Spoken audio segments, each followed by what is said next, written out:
Galera, estamos na missão da alavanca da lowv. Nós vamos fazer ela descer mais aqui, ó, porque ficava muito próximo da tela aqui, ó, e nós vamos fazer ela ficar mais para baixo. E a lowv fez essa manga aqui, ó, tá vendo? Tem essa manguinha aqui, ó.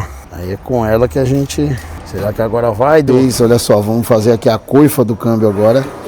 Vamos fazer no padrão do restante do carro lá, vocês viram o volante, agora tá na hora de fazer a coifa. E vamos fazer no padrão com a costura amarela e no alcântara, tá?